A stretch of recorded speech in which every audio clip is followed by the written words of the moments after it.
भाई पूरे बिगड़े थे सलीम भाई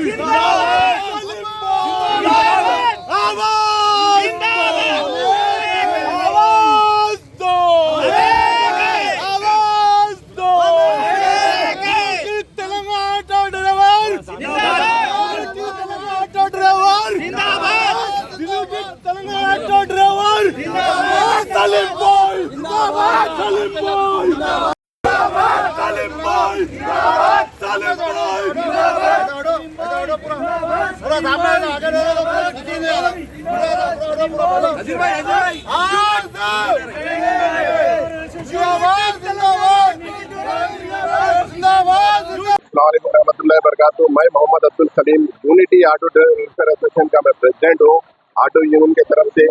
जो 2022 में टीआरएस गवर्नमेंट जो हमारे को 10 साल जो है ना, जो भी हमारे ऑटो ड्राइवरों के डिमांड नहीं पास करने की वजह से हम जॉइंट एक्शन कमेटी मिलके हैदराबाद आरटीओ ऑफिस के सामने हम धरना करें। धरने में जो है ना हम लोग को लिख जाके अरेस्ट करके जो है ना कोर्ट में केस डाले थे।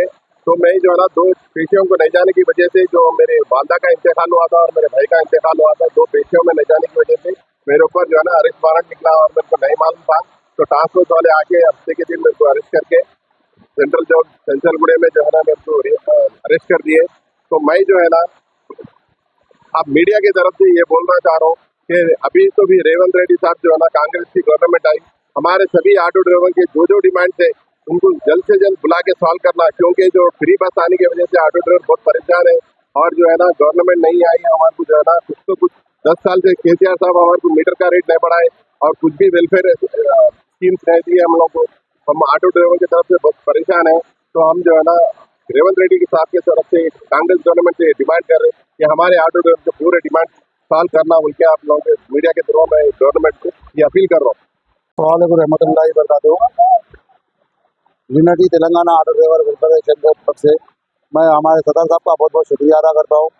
हमारे तमाम ड्राइवर हमारे लीडरों का बहुत बहुत शुक्रिया अदा करता हूँ जो हमको ये टाइम में हमको पूरे दिन साथ दिए, उनका बहुत बहुत शुक्रिया। मीडिया का भी शुक्रिया अदा करता हूँ और मैं हुकूमत से ये गुजारिश करता हूँ, हमारी जो डिमांड्स है, हमारे जो मांगा है, हम जिद्दोजहद करते रहेंगे, हम लड़ते रहेंगे, हम चुप नहीं बैठेंगे हमारे ड्राइवरों के हाथ से। आप चाहे हमको ऊपर से प्रेशर डालो या दबाव डालो, हम डरने वाले नहीं, डराने वाले नहीं है। 2014 में मीटर बढ़ा था, आज तक नहीं मीटर बढ़ा और हर चीज़ बढ़ रही, महंगाई बढ़ते जा रही, हर चीज़ बढ़ रही, यहाँ तक के लाइट के बिल, करंट के बिल, गैस का बिल सब बढ़ रहा, मगर ऑटो ड्राइवर का मीटर नहीं बढ़ रहा, ना पार्किंग बढ़ रहा। और खुसूसन हुकूमत को मैं ये गुजारिश कर रहा हूँ रेवंत रेड्डी साहब को, जो फाइनेंस वालों का जुल्म है, जो लेट पेनल्टी जो एक्स्ट्रा डिमांड रख के जो पीरियड डाल रहे, उनके ऊपर एक्शन लिया जाए। जो फाइनेंस वाला जो काट मिट्टी के ऐसे कर रहे, उनके ऊपर भी एक्शन लिया जाए। हम हमारे ऊपर जो हमारे बाल बच्चों को नहीं पाल रहे, उसके ऊपर भी हम परेशान है। और खुसूसन जो डिस्ट्रिक्ट के गाड़ियाँ आ रहे और अवैध गाड़ियाँ आ रहे, हमारे कारोबार के ऊपर एफेक्ट हो रहा।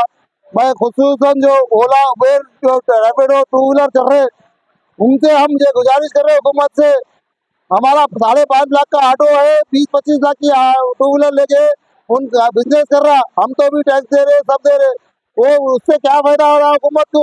हम गुजारिश कर रहे हैं ओला उबेर के जो रैपिडो मार रहे 2 व्हीलर के ऊपर, जिसके वजह से हमारे पेट के ऊपर लात पड़ रही, उसकी भी तकलीफ है और हमारे को फाइनेंस वालों की भी तकलीफ है, जगह जगह पार्किंग की भी तकलीफ है। हम हुकूमत से ये गुजारिश करेंगे हमारे को जगह जगह पार्किंग प्लेस दिया जाए, हमारे को सहूलत दिए। शुक्रिया। ऑटो ड्राइवर्स यूनियन के सदर एम ए सलीम साहब, वो ऑटो ड्राइवर के लिए खैरताबाद में वहाँ हम एहतजाज किए थे, धरना किए थे। झगड़ा ये था कि एक दिन लेट हुआ तो 50 रुपये पेनाल्टी, अगर फिटनेस के लिए 50 रुपये लेट, एक दिन फिटनेस करने में लेट हुआ तो 50 रुपये पेनाल्टी लिया जा रहा था। उसके लिए जबरदस्त जस्तजू करे, जिद्दोजहद करे। उसके नतीजे में कि हुआ ये कि वहाँ पर जो भी धरने में हिस्सा लिए उनके ऊपर केसेस बुक कर दिए गए। और यहाँ तक के पुलिस का ये हाल है, हमारे उस स्पॉट पे रफतुल्ला बेग साहब मौजूद नहीं थे, उस धरने में हिस्सा नहीं लिया।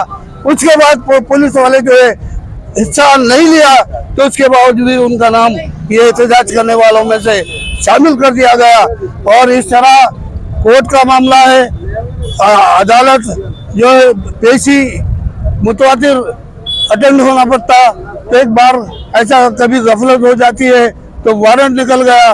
वारंट निकलने के नतीजे में 3 और चौथा दिन है आज उनका वारंट आज जो है बेल मिली और उनको रिलीज किया गया।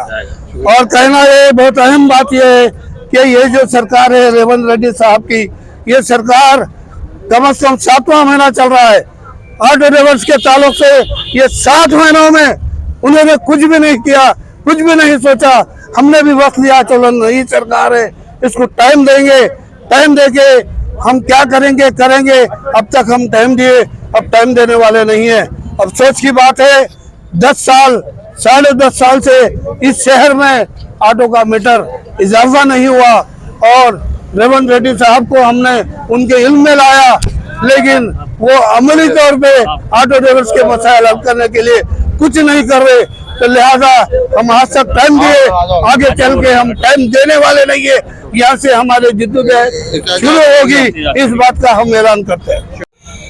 Unity Telangana auto driver association के सदर जनाब मोहम्मद सलीम साहब को जो खास तौर पे गवर्नमेंट ऑफ तेलंगाना की जानिब से, पुलिस की जानिब से रिमांड किया गया, और उसका मकसद सिर्फ फिटनेस के लिए ऑटो ड्राइवर्स की लड़ाई लड़ते हुए वो धरना दिए थे। धरने में काफ़ी लोगों को केसेस में बुक किया गया और इसको पेंडिंग डालकर पुलिस ने खास तौर पर विदाउट इंटीमेशन सिस्टम के साथ उन्हें हफ्ते के दिन वांटेडली अरेस्ट कर उन्हें जेल को भिजा दिया गया। पीर के दिन भी उनका लगातार ये 4 दिन जेल में रहने के बाद उन्हें आज रिलीज का ऑर्डर मिला है। और हम तमाम ऑटो ड्राइवर्स के लीडर्स यहाँ पर मौजूद है जो अलग-अलग अपनी अपनी यूनियन रखते हैं, और ख़ास तौर पे ऑटो जेएसी के हमारे प्रेसिडेंट भी यहाँ पर मौजूद है, चेयरमैन मल्ला खान साहब भी। और हम चाहते हैं कि जिस तरह से आंध्रा में ऑटो ड्राइवर्स को गवर्नमेंट की तरफ से मदद दी गई है, वो तेलंगाना सरकार में भी, क्योंकि बसेस को फ्री कर दिया गया है, उसी तरह से इन ऑटो ड्राइवर्स को भी और मदद दी जाए।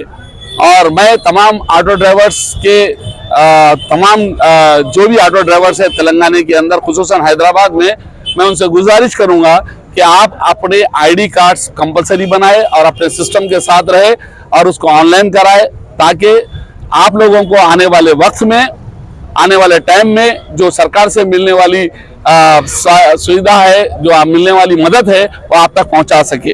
क्योंकि हम काफ़ी ऑटो ड्राइवर्स चलते हैं पुराने शहर या नए शहर के अंदर, जिनके पास बड़ी मेहनत और मशक्क़त से ऑटो चलाते हैं, मगर अफसोस के साथ ये कहना पड़ता है उनके पास लाइसेंस का फुकदान है। आप लोग लाइसेंस के साथ साथ एक अपनी हकूक़ के लिए लड़े और जदोजहद करें। और ख़ास तौर पे मल्ला खान साहब यहाँ पर, हमारे और भी लीडर्स मौजूद है, मैं ये तमाम लीडरों को फकदन वदन वो लोग आपसे बात करेंगे। हमारा मकसद भी खास तौर पे ये है कि फाइनेंस की लड़ाई भी इतनी बड़ी लड़ाई है कि सरकार हमें मदद नहीं करती, ऑटो लेने को देती नहीं।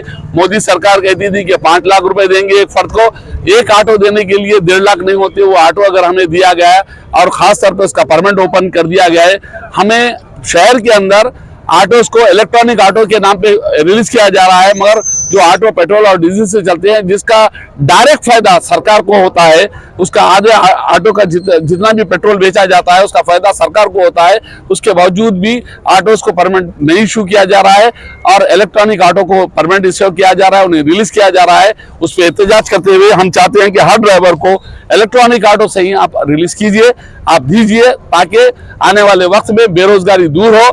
क्योंकि अफसोस के साथ ये बात बताना जरूरी समझता हूं मैं कि एक शख्स AK-47 लेके जंगल को जाकर नक्सलाइट्स की हैसियत से 5-6 लोगों को मार देकर, पुलिस ऑफिसर को मार के आके IG DIG के सरेंडर हो जाता है, तो उसे रिहेबिलिटेशन के नाम पे 5 चक्कर जमीन और 5 लाख रुपए दिए जाते हैं, और उसके बरखिलाफ एक ऑटो ड्राइवर को 1.5 लाख रुपए देकर उसकी फैमिली को पालने का मौका नहीं दिया जाता। तो अफसोस के साथ कहना पड़ता है, इस मुल्क में ईमानदार मेहनत कश लोगों की कदर नहीं है।